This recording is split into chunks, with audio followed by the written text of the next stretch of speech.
Hi hello నమస్తే welcome to our channel. నేను మీ సిరి. ఈరోజు మనం చెప్పుకోబోయే కథ మిసెస్ అగస్త్య పార్ట్ 192. కథలోకి వెళ్ళే ముందు వీడియోని లైక్ చేసి హైప్ చేయడం మర్చిపోకండి. ఇక కథలోకి వెళ్ళిపోదాం. శ్రీధ తన తల్లి గురించి మాట్లాడటం మొదటిసారి వింటోంది విన్ని. శ్రీ ప్లీజ్ కామ్ డౌన్ అని విన్ని స్నేహితురాలి భుజం మీద చేయి వేసింది. నేను ఏమీ ఏడవట్లేదు, నువ్వు టెన్షన్ పడుకో. మా డాడీకి పెళ్లి చేశాను కదా, ఆయన హ్యాపీగా ఉంటే చాలు అని ఆ వచ్చే ఆవిడ నాకు అమ్మ కానక్కర్లేదు. కేవలం మా డాడీకి భారీగా ఉంటే ఆయన్ని చూసుకుంటే చాలు, అదే అనుకున్నాను నేను. కానీ చందన గారు అలా కాదు విన్ని, ఆవిడ మా అమ్మే అంటూ నవ్వుకుంటూనే కళ్ళు తుడుచుకుంది శ్రీధ. నువ్వు నమ్మవు కానీ ఆవిడకి నేను అవి అన్న చాలా ఇష్టం తెలుసా. అది పైకి చూపించే ప్రేమ కాదు. అవిని అయితే ఇక ప్రపంచం మర్చిపోయి చూసుకుంటుంది ఆవిడ. మనకు తెలియకపోయినా చిన్నపిల్లలకి తెలుసు కదా, వారిని ప్రేమగా చూసుకునే వాళ్ళ దగ్గరికే వాళ్ళు ఎప్పుడైనా వెళ్తారు ఉంటారు. వాళ్ళని ఒక్కసారి విసుక్కున్నా ఆ మనిషి దగ్గర కూడా ఉండలేరు. కానీ అవి మా మా అంటూ చందన గారి చీర కొంగు పట్టుకుని తిరుగుతూనే ఉంటుంది అని నవ్వి, మా డాడీకి నేను చాలా లక్కీ కదా, మా డాడీ నేను అని కళ్ళు తుడుచుకుంది. స్నేహితురాల మాటలకి విన్నీ కళ్ళల్లో కూడా నీళ్లు తిరిగాయి. నిజంగా నువ్వు చాలా లక్కీ శ్రీ అని అంటూ శ్రీధ చేతిని నొక్కి వదిలింది విన్ని. మరో వారం రోజులు గడిచాయి. అరవింద్ని అసలు చూడలేదు రచన ఈ వారంలో. అతను ఆ బ్రాంచ్కి రావడమే తక్కువ. వాళ్ళు పూణే వెళ్ళి వచ్చిన తర్వాత అసలే రాలేదు. అతని నెంబర్ తన దగ్గర ఉన్నా కనీసం ఎలా ఉన్నారు అని అడగాలి అనిపిస్తోంది. కానీ అతనికి కాల్ చేయలేకపోతోంది రచన. మధ్యాహ్నం తిన్న తర్వాత నవీన్ డెస్క్ దగ్గరికి వెళ్ళింది రచన. కోలీగ్తో ఏదేదో మాట్లాడుతూ నవ్వుకుంటున్నా నవీన్ ఆమె రావడంతో హాయ్ అంటూ పలకరించాడు. నీతో కొంచెం మాట్లాడాలి, కాఫీ? రచన పిలవడంతో అతను లేచి క్యాంటీన్కి వచ్చాడు. ఇద్దరు కూర్చున్నారు. ఏమైంది రచన అని నవీన్ అడిగాడు కాస్త అయోమయంగానే. మనం ఇక్కడికి వచ్చేటప్పుడు సర్కి గాయాలయ్యాయి కదా, ఎలా ఉన్నారో నీకు తెలుసా అని తడబాటుగానే అడిగింది రచన. లేదు రచన, నేను కాల్ చేయలేదు. అక్కడ వేరు ఇక్కడ వేరు కదా, ఆయనకి ఎన్ని పనులుంటాయో కదా, మనకి పర్సనల్ నెంబర్ ఇవ్వడమే ఎక్కువ, అలాంటిది పదే పదే కాల్ చేస్తే అస్సలు బాగోదుగా అని నవీన్ చెప్తుంటే రచన నీరుగారిపోయింది. అవునా సర్లే, నువ్వు చెప్పింది కూడా కరెక్ట్గానే ఉంది అని తన డెస్క్ దగ్గరికి వచ్చేసింది రచన. ఆమె మొబైల్ బయటికి తీసింది. అరవింద్కి మెసేజ్ పెట్టడానికి టైప్ చేసింది. హాయ్ సార్ ఎలా ఉన్నారు అని టైప్ చేసి సెండ్ చేయకుండా టక్కున డిలీట్ చేసింది. ఆమెకి ఏమని మెసేజ్ పెట్టాలో కాసేపు అర్థం కాలేదు. టైప్ చేయడం చేసింది, తీసేయడం చేసింది. ఇదే సరిపోతోంది. అరవింద్ ఆన్లైన్లోనే ఉన్నాడని సంగతి ఆమె గమనించలేదు. ఆమె నుంచి టైపింగ్ అని పడడం, ఏం మెసేజ్ రాకపోవడం అతను గమనిస్తూనే ఉన్నాడు. మొత్తానికి ఫోన్ పక్కన పడేసి తల పట్టుకుంది రచన. ఆమె నుంచి మెసేజ్ వస్తుంది అనుకున్న అరవింద్కి ఆమె ఆన్లైన్ నుంచి సడన్గా మాయమైపోవడంతో నిరాశగా ఫీల్ అయ్యాడు అరవింద్. ఆలోచనలో అలాగే ఉంటే వర్క్ ఆగిపోతుందని ఎలాగో అలా వర్క్ కంప్లీట్ చేసేసింది రచన. రోజులు కూడా నిరుత్సాహంగా ఇంటికి వెళ్ళిపోయింది ఆ రోజు కూడా. తర్వాత రోజు లీవ్ తీసుకుని తల్లితో పాటు షాపింగ్కి వెళ్ళింది రచన. రచు ఇవన్నీ చూడు అంటూ ఆవిడ సెలెక్ట్ చేసిన డ్రెస్సుల్లో చేతుల్లో పెట్టింది. అమ్మా ఇన్నా, నా వల్ల కాదు కానీ నీకు నచ్చింది తీసుకో అంటుంటే ఆమె ఊరుకోలేదు. తప్పక నెట్టూరుస్తూ ట్రయల్ వేసి వచ్చింది. ఇద్దరు షాపింగ్ చేశాక ఆ రోజు ఇద్దరు బాగా సరదాగా తిరిగారు. బోసిపోయిన తల్లి మెడ చూసి అమ్మా గోల్డ్ షాప్కి వెళ్దామా అని రచన అడిగింది. ఎందుకా ఇప్పుడు, ఏదైనా తీసుకుంటావా ఆమె అడిగింది. రా అంటూ ఏదో చెప్పకుండా తల్లిని బలవంతంగా తీసుకెళ్ళిపోయింది రచన. చైన్లు చూపించమని చెప్తుంటే ఆవిడ ఒప్పుకోలేదు. రచు ఏం వద్దు, వెళ్ళిపోదాం పదా అంటూ నెమ్మదిగా చెప్తూ కూతురి చేతిని పట్టుకుంది. అది కాదమ్మా అంటూ అక్కడే ఉన్న సేల్స్ గర్ల్ అలాగే చూస్తుంటే పక్కకొచ్చింది. అక్కడ బోల్డ్ మంది ఉండడంతో ఎవరూ ఎక్కువగా పట్టించుకోలేదు. ఇదిగో నాకేం వద్దు, నువ్వు స్కూటీ తీసుకొచ్చావనుకో చక్కగా ఆఫీస్కి వెళ్ళడానికి ఇబ్బంది లేకుండా ఉంటుంది, నోరు మూసుకొని పద అంటూ ఆమె సీరియస్గానే చెప్పింది. అది కాదమ్మా, మొన్న వెళ్ళాం కదా, ఆ ప్రాజెక్ట్ అమౌంట్ వేశారు, పర్లేదులే బాగానే వచ్చింది ఆమె చెప్తున్నా వినకుండా బయటికి లాక్కొచ్చేసింది ఆవిడ. వద్దని చెప్పాను కదా, ఇప్పుడు నాకేం అవసరం లేదు, ఏ టైంలో పడితే ఆ టైంలో రాలేకపోతున్నావు. ముందు నువ్వు ఆ స్కూటీ తీసుకో. ఆవిడ గట్టిగా చెప్పింది.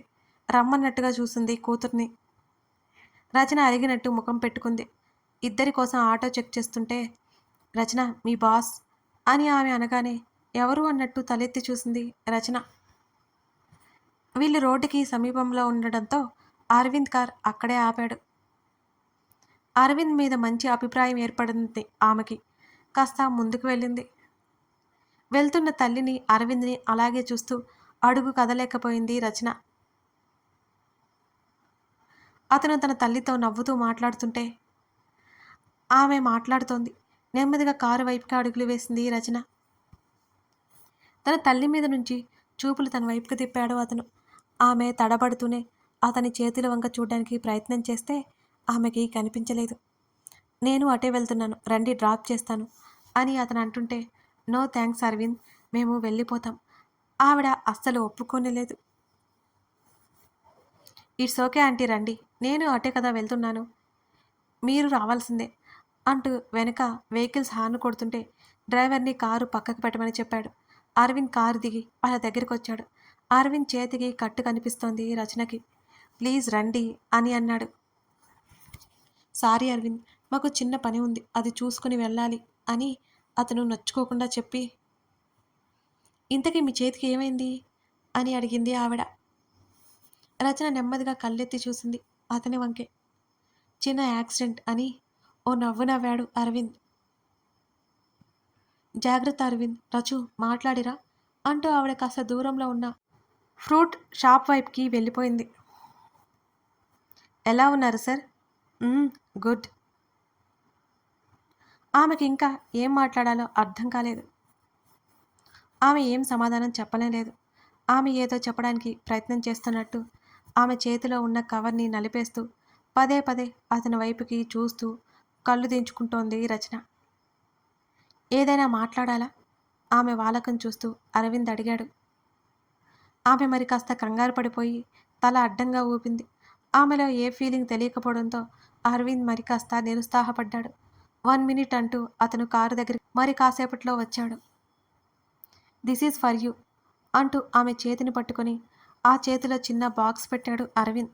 సరే ఏంటిది? ఆమె కంగారుగా అడుగుతుంటే నీకోసమే, ఎప్పుడో తీసుకున్నా, బై అంటూ అతను వెళ్ళిపోతుంటే ఆమె పిలుస్తున్నా ఆగలేదసలు. తన తల్లి అటువైపుకు రావడంతో గబుక్కున కవర్లో పడేసుకుంది. ఎందుకో ఆమె శరీరం అంతా సన్నగా చిరుచెమటలు అలుముకున్నాయి అతని ప్రవర్తనకి, రచనలో. రచు, ఇంకా ఎంతసేపు? పళ్ళసంచి సర్దుకుంటూ వచ్చింది రచన తల్లి. వస్తున్నానమ్మా, దగ్గరలోనే ఉంది. నుదుండ్ర పట్టిన చెమటని అరచేత్తో తుడుచుకుంటూ చెప్పింది. వాళ్ళు చూస్తుండగానే ఆటో రావడం, ఇద్దరు ఇంటికి ప్రయాణమయ్యారు. ఏమైందో అలా ఉన్నావు? కూతురి ప్రవర్తన వింతగా అనిపిస్తుంటే ఆవిడ అయోమయంగానే అడిగింది. ఏం లేదమ్మా, తిరిగి బాగా అలసిపోయాను అని చాలా మామూలుగా ఉండటానికి ప్రయత్నం చేస్తుంది రచన. కానీ ఆమె వల్ల కావడం లేదు ఎంతకి. అరవింద్ గిఫ్ట్ ఇవ్వడం, అతను చూస్తున్న చూపులు గుర్తుకొస్తున్నా ప్రతిసారి ఎందుకో ఆమెను కలవరపెడుతున్నాయి ఆ చూపులు. ఇంటికి వెళ్ళాక ఆ గిఫ్ట్ ఓపెన్ చేయడానికి వీలు లేకపోయింది రచనకి. ఎప్పుడో రాత్రి తల్లి వంటగదిలో ఉండగా తలుపు వేసుకొని ఓపెన్ చేసింది రచన.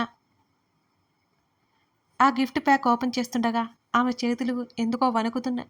అప్రయత్నంగా లోపల ఏముందోనని ఆమె గొంతులో గుటకపడింది.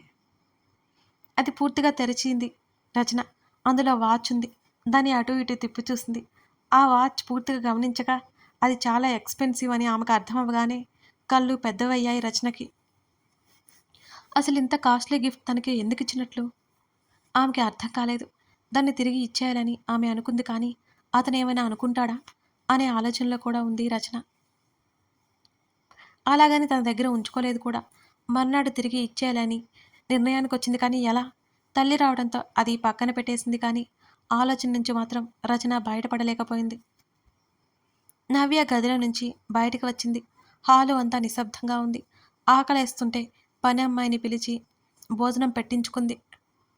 డాడీ తిన్నారా? తింటూనే అడిగింది నవ్య. లేదు మేడం, రూమ్లో నుంచి అసలు బయటకే రాలేదు అని చెప్పగానే ఒక క్షణం అలా ఆగి ఆమె మౌనంగా భోజనం చేయసాగింది. తలుపులు తెరుచుకోవడంతో తల ఎత్తి చూశాడు భరద్వాజ్. ఎదురుగా కూతురు కనిపించగానే ఒక క్షణం పాటు షాక్ అయ్యాడు.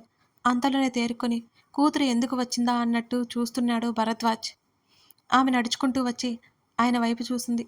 ఆయన ముందు ఉన్న డ్రింక్ బాటిల్ చూడగానే ఆమె కళ్ళు ఒక్కసారిగా చిన్నవైపోయాయి. ఆయన ఏమీ మాట్లాడలేదు. ఆయనకి ఎదురుగా కుర్చీలో కూర్చుంది నవ్య. సూటిగా చూసింది. ఏం మాట్లాడని కూతుర్నే అయోమయంగా చూస్తూ, ఏమైంది బేబీ, ఏమైనా కావాలా అని భరద్వాజ్ అడిగాడు. ఆయన మాటలను బట్టి బాగా తాగేసినట్టు అర్థమైంది ఆమెకి. ఏం చేస్తున్నారు మీరు? సీరియస్గా చూసింది నవ్య. డిస్టర్బ్డ్గా అనిపిస్తుంటే కొంచెం డ్రింక్ చేస్తున్నాను. నీతో రేపు మాట్లాడతాను అని అన్నాడు. అప్పటికే ఎక్కువైపోయి భరద్వాజ్ టేబుల్ మీద ఉన్న బాటిల్స్ అన్నీ తీసి బయట డస్ట్బిన్లో పడేసి వచ్చింది నవ్య. నవ్య ఆయన పిలుస్తున్నా పట్టించుకోలేదు. తండ్రి వైపు సీరియస్గా చూస్తూ పని అమ్మాయిని కేక వేసింది. తను భోజనం ప్లేట్ తీసుకురాగానే తండ్రి ముందు పెట్టింది నవ్య. కూతురు తన కోసం ఇలా రావడం ఇదంతా చాలా ఆశ్చర్యంగా ఉంది భరద్వాజ్కి. త్వరగా తినండి నవ్య చెప్పడంతో కూతుర్నే చూస్తూ ప్లేట్ అందుకుని తినడం మొదలుపెట్టాడు. కొంచెం తినేసి ఎక్కువైనట్టు తిరిగి ప్లేట్ పెట్టేశాడు.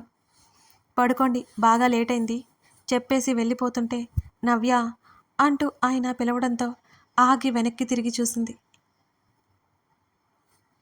నేను మాట్లాడడానికి వచ్చాను, అలాగే డ్రింక్ చేసే వాళ్ళతో నేను మాట్లాడలేను అంటూ వెళ్ళిపోయింది అక్కడి నుంచి. ఆయన అదే ఆశ్చర్యంలో ఉండిపోయారు. మత్తుగా అనిపిస్తుంటే పడుకుండిపోయాడు భరద్వాజ్. నెలలు గడుస్తున్నాయి. అనురాధకి జేమ్స్కి అలా చూసుకుంటున్నాడు, కాలు కింద పెట్టనివ్వకుండా. ఆంటీ అని పిలుస్తున్న అవంతి మాటలకు ఏంటన్నట్టు చూసింది అనురాధ. నీ బొజ్జలో బాబున్నాడా అని దగ్గరికొచ్చి మరీ అడిగింది అవంతి. జేమ్స్ నవ్వుతూ చూస్తున్నాడు. రాధ జేమ్స్ వైపు ఒకసారి చూసి అవును ఏం అని నవ్వుతూ అడిగింది. బాబు ఎప్పుడొస్తాడు అని అవంతి అడుగుతుంటే ఇంకా 1 మంత్కి వస్తాడు అని అవంతి చెంపతడిమింది రాధ.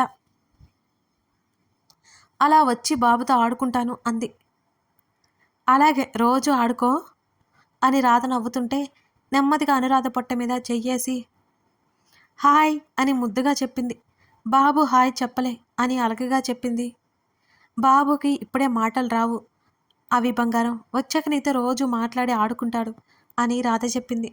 అలా రాధతో కూడా మాట్లాడుతూ తన సందేహాలని బయటపడేస్తోంది అవంతి. ఆ ప్రశ్నలకు సమాధానం చెప్తోంది రాధ. శ్రీధ కేక వేయడంతో అక్కడి నుంచి పరిగెత్తుకుంటూ వెళ్ళిపోయింది అవంతి. రాధని నెమ్మదిగా ఇంట్లోకి తీసుకొచ్చాడు జేమ్స్. బాబు అని చెప్తున్నావు, నీకు తెలుసా ఏంటి అంటూ ఆమెని సున్నితంగా వెనక నుంచి హత్తుకుంటూ అడిగాడు జేమ్స్. నాకెందుకో అనిపిస్తోంది. ఆమె చిరునవ్వుతో అతని వంక చూసింది. లేదు పాప అనిపిస్తోంది ఆమె బంపు తడుముతూ చెప్పాడు. చూద్దాం, నేను చెప్పింది నిజమవుతుంది ఆమె ఆశగా చెప్తుంటే ఆమె చెంప మీద ముద్దు పెట్టుకున్నాడు. అతని వైపు కళ్ళు తిప్పి చూస్తుంటే నీ కోరిక నెరవేరాలని కోరుకుంటున్నాను అంటున్న అతని మాటలకి నవ్వేసి అప్పుడు మీ కోరిక నెరవేరదు మరి అని కళ్ళెగరేసింది. పర్లేదుగా అని ఆమెను కూర్చోబెట్టి వంటగదిలోకి వెళ్ళిపోయాడు జేమ్స్. తన తల్లిదండ్రులు తనతో పాటు లేకపోయారు అనే దిగులు తప్ప ఇంకేం బాధ లేదు రాధకి. తను ఊహించిన దానికంటే ఎక్కువగా చూసుకుంటున్న జేమ్స్ ప్రేమకి ఆమె మురిసిపోతోంది. మమ్మా అంటూ శ్రీధ మీద వాలి పడుకుంది అవంతి. ఏంటే శ్రీధ అడుగుతుండగానే అగస్త్య లోపలికొచ్చాడు. ఐ వాంత్ తమ్ము అని తల్లి మీద పడుకుని చెప్తుంటే అతను విన్నాడు ఆ మాట.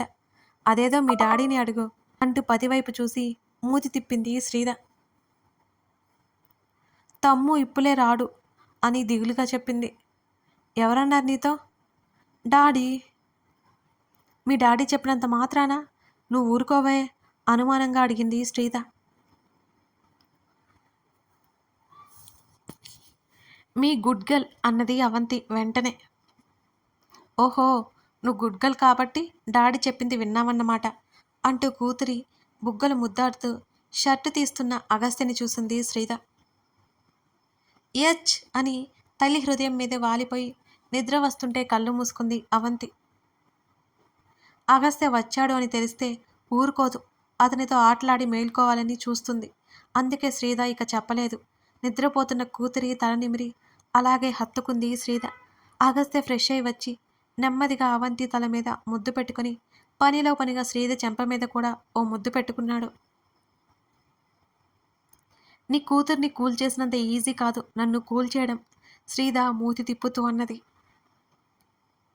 నా కూతురు గుడ్ గర్ల్, నీలా కాదు అంటూ నెమ్మదిగా కూతుర్ని ఎత్తుకుని బెడ్ మీద పడుకోబెట్టాడు అగస్త్య. అంటే నీ ఉద్దేశం ఏంటి? శ్రీధ గట్టిగా అడిగింది. నేను చెప్పిన మాట విని సైలెంట్గా ఉన్నావా ఎప్పుడైనా? నా బంగారు తల్లి చూడు, నేను ఏం చెప్పినా వింటుంది అంటూ మరి కాసేపు కూతుర్ని చూసుకుని మురిసిపోతూ చెప్పాడు అగస్త్య. నీ మాటలేవి వినకపోతే ఇలా ఉన్నావు, వింటేనా అసలు నువ్వు నన్ను లెక్క చేస్తావా? శ్రీధ కళ్ళి ఎగరేసింది. ఆమె వైపు ఏడ్చావులే అన్నట్టుగా చూసి పక్కన వాలిపోతుంటే రావడమే లేటు తినవా? శ్రీధ అరుస్తుంటే ఆమె నోరు మూసిపెట్టి మెల్లిగా మాట్లాడు, అవి లేస్తుంది అని అన్నాడు. అతని చేతిని తప్పించి అడిగింది. ఎప్పుడు తింటావు? ఈ మధ్య మరీ లేటుగా వస్తున్నావు. ఆమె కోపంగా చూసింది అతని వంక. ఆల్రెడీ తినేసి వచ్చాను అంటూ ఆమెని హత్తుకొని ఆమె మెడవంపులో ముఖం దాచుకున్నాడు అగస్త్య. మంచి పని చేశావని నీతో ఒకటి చెప్పనా అన్నది శ్రీధ. వద్దు అంటే ఆగవు కదా, అతను విసుక్కున్నాడు. నువ్వున్నావే, నా ఉత్సాహం అంతా చెడగొడతావు అంటూ గుర్రుగా చూసింది అతని వంక. ఏదో ఒకటి ఏడు, విసిగించకుండా అని అన్నాడు అతను. బామ్మని అంకుల్ని మనతో ఉండడానికి ఒప్పించా అని అంటూ అతని జుట్టు నెమ్మదిగా తడుముతూ చెప్పింది శ్రీధ. సరే అని చెప్పాడు. ఏంటి సరే, నీకు కాస్త కూడా ఎక్సైట్మెంట్ లేదు కదా అని అంటూ అతని వంక గుర్రుగా చూసింది శ్రీధ. అయితే ఇప్పుడు ఏం చేయమంటావు? ఇల్లంతా డెకరేషన్ చేసి హారతి పెట్టావా? కళ్ళు తెరిచి ఆమె వైపు చూశాడు. అంతొద్దు అని మూతి తిప్పి, ఆయన రావడానికి ఇష్టం లేదా? అతని మనసులో ఏముందో తెలుసుకోవడానికి తెలిసి కూడా అడిగింది శ్రీధ. కథ కొనసాగుతోంది. ఈ కథ మీకు నచ్చితే తప్పకుండా లైక్ చేసి కామెంట్ చేయండి. ఇప్పుడు అగస్త్య సమాధానం ఏమై ఉంటుందో గెస్ చేయండి. రచన రేపు వాచ్ తిరిగి ఇచ్చేస్తే అరవింద్ ఎలా ఫీల్ అవుతాడు ఇది కూడా గెస్ చేయడం మర్చిపోకండి. Thank you for watching this video.